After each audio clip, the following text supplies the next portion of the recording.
Hezbollah leader Hassan Nasrallah has just spoken following the escalation late yesterday on Israel's northern front, saying, quote, "I thank the media that exposed Israel's lies. Israel's attacks in Beirut have failed." We'll have all the latest from the northern border. Reports are coming in that US President Donald Trump is set to grant Israeli Prime Minister Benjamin Netanyahu a political gift to help him secure victory at the polls. We'll be live in Washington. And Hurricane Dorian is wreaking havoc in the US, with residents in Florida preparing for the worst. We'll bring you the latest from Florida.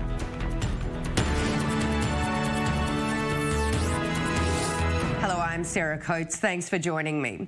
We begin with yesterday's huge escalation on Israel's northern front between Hezbollah and Israel. And Hezbollah leader Hassan Nasrallah has just spoken, saying, "I thank the media that exposed Israel's lies. Israel's attacks in Beirut have failed." This as Hezbollah a short while ago released this footage, which shows the escalation from the Lebanese side of the border, with a missile apparently hitting an Israeli vehicle. Meanwhile, a senior Israeli defense official has come out to say that Nasrallah asked for a ceasefire following a number of missile launches from both sides. Israeli media quoting the official as saying Nasrallah sent a message through intermediaries, including Lebanese Prime Minister Saad al-Hariri and officials from France, Egypt and the US, that, quote, "Hezbollah sent us word asking us to stop." Now, the source also adding Israel's strategy on Hezbollah has shifted, with the focus moving from its entrenchment in Syria to dismantling Hezbollah's precision missile system, which was decided by Netanyahu months ago. Here's the Israeli Prime Minister. Yesterday, we acted with determination and responsibility. We kept our citizens and soldiers safe. The man in the bunker in Beirut knows exactly why he is in the bunker. We will continue to do everything necessary to keep Israel safe, on land, in the air, and at sea. And we will continue to work against the threat of the precision missiles. Meanwhile, our correspondent Alec Pollard has been on Israel's northern border and filed this report. Here in the community of Avivim along the Israel-Lebanese border, the state of emergency for civilians has already ended since Sunday night, but soldiers are still on high alert. One of the bases right next to the community, which was reportedly struck by one of the anti-tank missiles of Hezbollah, being remanned by soldiers today after it had been abandoned during the week, with the soldiers taking up positions within more cover not to be a target to that Hezbollah missile which struck it, showing that things here are somewhat going back to normal after a tense couple of days. In the meanwhile, though, Hezbollah has released a new video of the attack, which took place on Sunday, showing two anti-tank missiles exploding near a IDF armored vehicle, a video which somewhat contradicts the version that has been put out by the IDF earlier in the day, saying that this was an IDF ploy, that no soldiers were in danger, not a scratch, as Prime Minister Benjamin Netanyahu said. So certainly a battle of versions, a media battle going on between Hezbollah and Israel as to who won, who is in control of this situation. What seems to be certain, though, is that this round of violence is over, but the next round could still be around the corner. Alec Pollard, the Israel-Lebanon border, I-24 News. And for more, let's bring in our Middle East correspondent, Adi Kopowitz. Adi, you're on the phone there. You listened to all of that speech from Hassan Nasrallah just a short while ago, speaking out on state TV. Tell me, what are the headlines there that you took from that speech? The main conclusion of the speech is that Nasrallah is trying to enlarge and make this incident that happened yesterday on the border look as big as possible.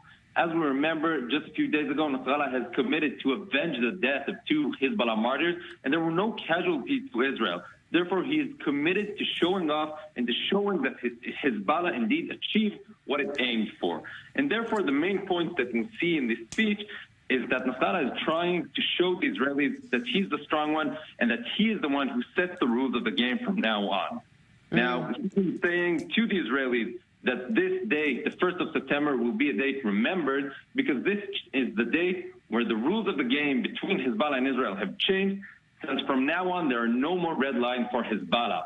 He has mentioned the fact that they didn't hit Israel from the Shaba farm, which is a disputed territory, but from the Lebanese side into the Israeli territory. Definitely something new. Does this change completely the equation? It's too early to tell. And finally, he threats Israel that if it hits Lebanon again, anytime, Hezbollah is willing and ready to hit any point inside Israel, including deep points far away from the blue line. Does Hezbollah have the ability to do so? Probably yes. We know that it's very forceful. It has a lot of accurate rockets and missiles, and Hezbollah himself said just a few days ago. Will it want to escalate things into a full-on war after every sort of attack inside Lebanon? Well, we can be doubtful about that. Adi Kopowitz there, really appreciate the update. And let's bring in now Yaakov Lapin, who's a research associate at the Begin Sadat Center for Strategic Studies. Thank you so much for joining me. Firstly, what do you make of what Nasrallah has just come out to say? We heard Adi there breaking that down for us, but do you believe that Nasrallah is just sort of playing games, or is he trying to position himself better after what could really be seen as possibly a failed attempt by Hezbollah yesterday? I think that Nasrallah is demonstrating to his Iranian paymasters that he has, in fact, conducted the mission that he was given by Tehran, which is to extract a price from Israel for its ongoing and very successful attempt so far to prevent Iran from building a series of bases and manufacturing centers for precision missiles across the region. I think that Hezbollah probably did not want to get dragged into the situation where it would risk war, but it felt compelled by its Iranian master. And now what we're seeing is Hezbollah showing off the results of its attacks and trying to put as positive a light from its perspective as possible in quite a predictable psychological warfare again. And Yaakov, we are seeing this video that's been released now, purportedly showing Hezbollah firing this anti-tank missile into Israel. Tell me, what do you make of that? I think that Hezbollah's attack yesterday was extremely dangerous. There's no reason to trivialize the attack. Firing a volley of guided anti-tank missiles at an Israeli target is a very dangerous attack. It definitely put personnel at risk. The IDF was able to minimize those risks through prior planning and sophisticated operational responses. But there's no question that this was a serious attack. This was a brazen attack, and it could have easily led to a deterioration, which thankfully did not occur. So the video is simply further evidence of the fact that, yes, Hezbollah took its chances, fired from Lebanese territory, breached Israel's sovereignty in the most savage way in terms of blatant aggression. And again, I think we have to remember the bigger picture here. Hezbollah is not really taking revenge for anything. It is following orders to try and deter Israel for its actions. So do you believe, compared to other escalations we've seen with Hezbollah, do you believe this is all Hezbollah has up its sleeve? How strong is it right now? Hezbollah's strength is formidable. It's one of the most powerful non-state actors in the world. Its arsenal of surface-to-surface firepower is one of the largest in the world. It's larger than most NATO militaries, and it's certainly a very powerful foe. In terms of Israel's immediate neighborhood, it's the biggest threat. There's no question about it. Hezbollah could do much more if it wanted to, but of course it would then expose itself to the threat of war. And Israel's firepower is greater than that of Hezbollah's by far. Its intelligence capabilities are far more advanced, and Israel has the ability to move into Lebanese territory in a massive way. So Hezbollah does not want to get itself into a war. It simply wanted to strike and then move back and boast about its strike. Yaakov Lapin, really appreciate your time tonight. Thank you so much. We're going out for a short break, but when we come back, we'll go live to Washington to our senior correspondent there with reports coming in that Donald Trump is sending political gifts to try and help Benjamin Netanyahu secure yet another term as Israeli Prime Minister. All of that and plenty more when we come back. Stay with us.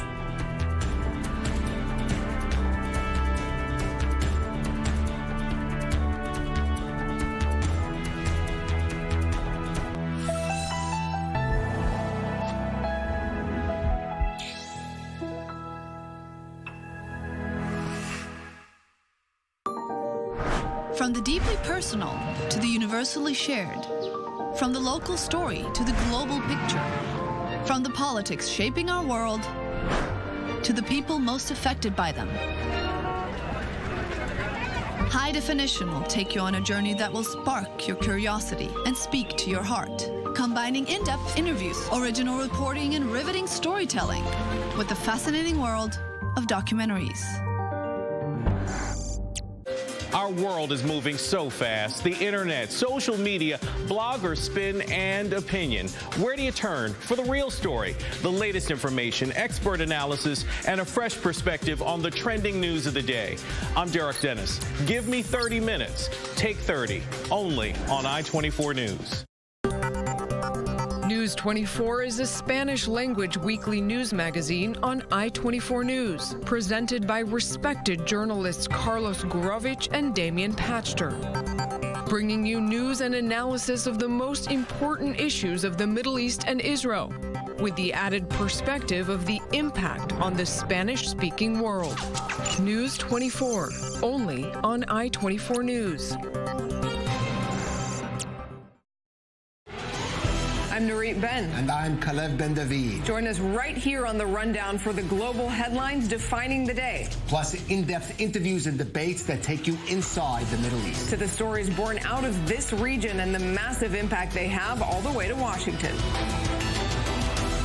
The Rundown on I-24 News. Where the Middle East meets the world.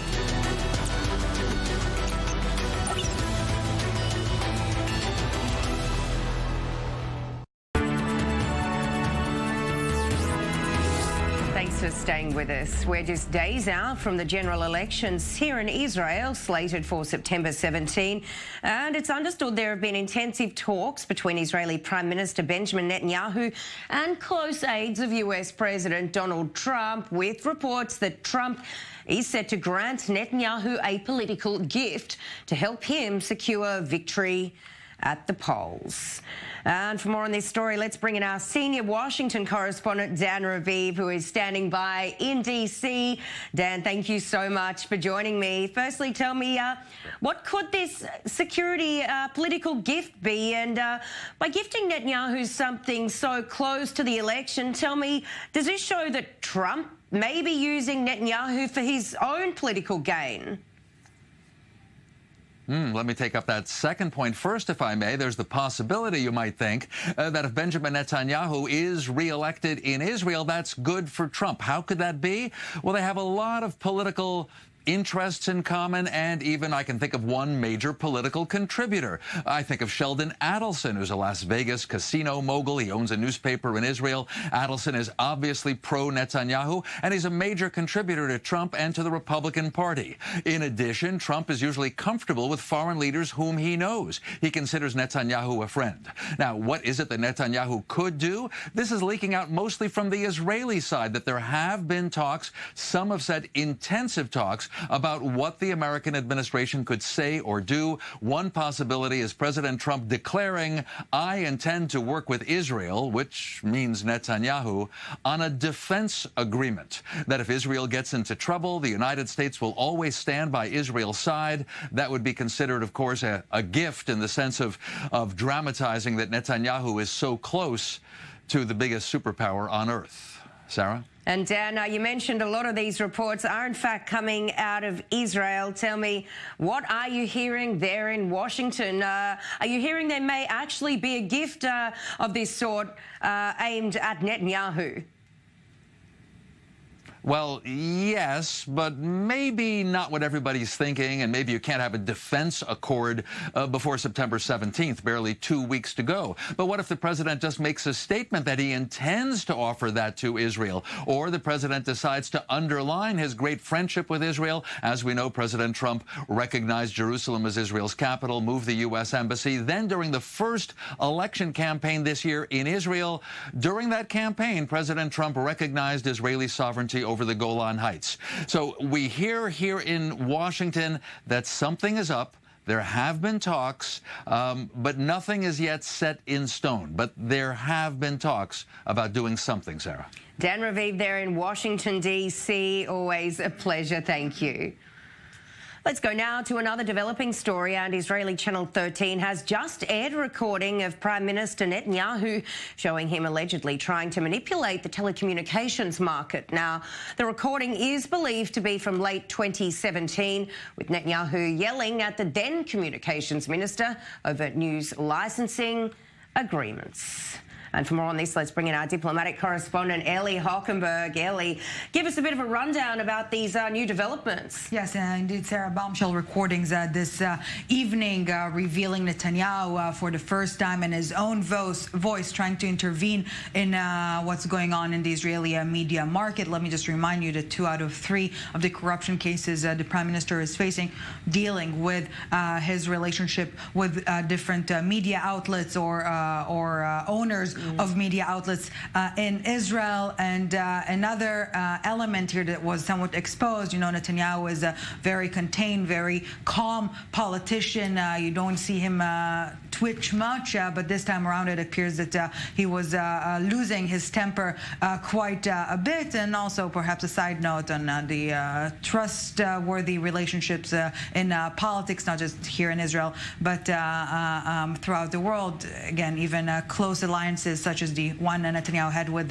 his former communication minister can result in such a recording. So indeed, very troubling publication at a very sensitive time, as you've mentioned, a bit over 2 weeks ahead of Israeli election day. And tell me, Ali, what sort of political reactions are we hearing following this? Right. So Prime Minister Benjamin Netanyahu is saying, you thought it was the lemon, but I'm making lemonade. This is yet another proof that all I did and all I am doing is trying to open up the media market, to diversify the different voices, to allow a right-wing media outlet to further establish itself in the Israeli market as a whole. Let's take a quick listen to some of Netanyahu's remarks this evening reacting to these recordings. It's simply unbelievable. They're trying to blame me for trying to save the lamb of the poor, the right-wing media, the little that there is, the little of the little, Channel 20. I tell you, I'm proud of that.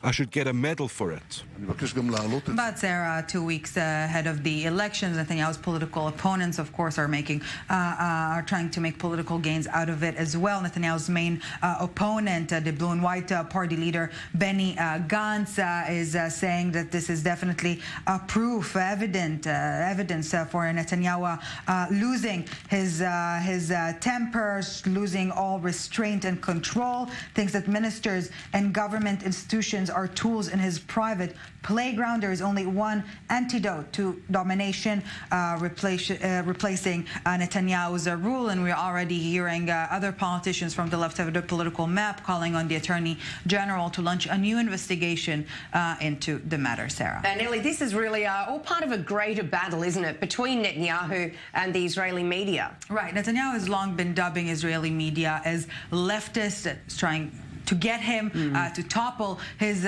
regime. We've seen the anti-media motif of Netanyahu's campaign taking center stage in the April elections, and now it is once again in the spotlight. Tonight it was Channel 13 that published these recordings, but earlier, or rather last week, it was Channel 12, Israel's Channel 12, publishing transcripts from Netanyahu's ongoing corruption investigations, and this is what Netanyahu had to say about that, Sarah. If it ain't broke, don't fix it. The Prime Minister once again is taking on the media. Against the backdrop of his fight against Israel's Keshet 12 news company for revealing transcripts from the 3 corruption cases he is facing, Prime Minister Benjamin Netanyahu called on Israelis to boycott the media outlet. I am not surprised that Keshet falsely smears the image of Israel, as I am used to Keshet smearing me every day. The series, Our Boys, devotes a few minutes of cold archive footage to the 3 boys. Immediately thereafter, and throughout the series, the entire plot detaches itself from the shocking murder story and focuses on one case, the murder of an Arab boy in Jerusalem, a shocking but rare one of its kind. This is a leftist, lying Soviet Bolshevik media outlet. The series, a co-production by Keshet and HBO, illustrates the events leading up to the 2014 Operation Protective Edge, when 3 Israeli teenage boys were kidnapped and murdered by Palestinian terrorists. After that, a Palestinian boy was kidnapped and murdered as well. The series was the focus of much criticism in Israel over a, quote, tilted factual narrative. Netanyahu, who has long been claiming the media is out to get him, connected the dots and relaunched an anti-media campaign, dubbing the Keshet 12 outlet fake news, calling on Israelis not to watch it and declaring that the channel's heads are instructing their journalists to take aim at him. The answer is in the ballot, said Netanyahu. Head out and vote Likud.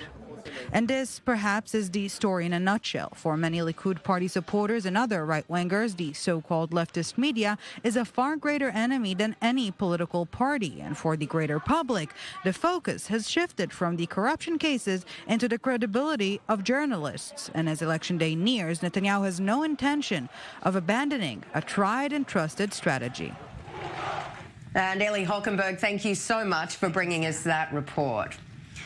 Now, from Israeli elections to German local elections, where the far-right Alternative for Germany party has doubled its vote share in the eastern state of Brandenburg. But it's still not enough to oust the ruling coalitions there. Our Polina Garayev and Yotam Confino have the story. Guten Morgen. A cautious sigh of relief was heard across Germany Sunday evening, as initial results in 2 regional elections showed the populist Alternative for Germany become the second strongest party in both states, but falling short of making history as the first far-right group to win an election in Germany since World War II.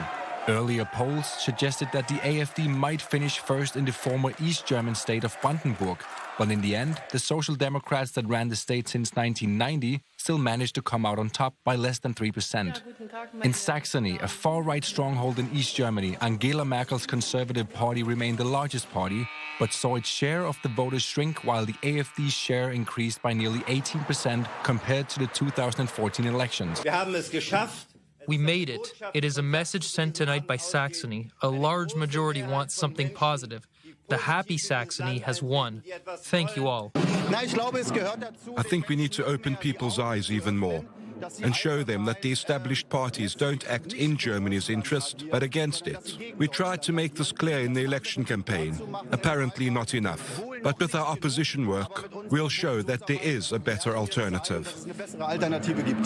And the Greens, who previously struggled to meet the electoral threshold in the former East, now doubled their share by being perceived as the alternative to both the far right and to the established parties. Although voters in Brandenburg and Saxony only account for around 10% of Germany's total population, these elections were viewed as a major test to Merkel's fragile Grand Coalition. Failing to overtake the AfD in either state could have meant new elections, which now seem averted, at least in the immediate future. But result are nonetheless a blow to the right and the left. Local party leaders will now likely struggle to form a regional government, as none are willing to sit with the AfD. Let's go now to Florida, where tens of millions of Americans are bracing for Hurricane Dorian, a catastrophic Category 4 hurricane, packing 190-mile-an-hour sustained winds with more than 1 million people across multiple states under evacuation order. And for more, let's bring in our I-24 News senior national correspondent, Michael Shaw, who is standing by at Deerfield Beach. Michael, I spoke to you just a little earlier, and it seems like the weather there may have shifted. Tell me, what is the situation on the ground where you are?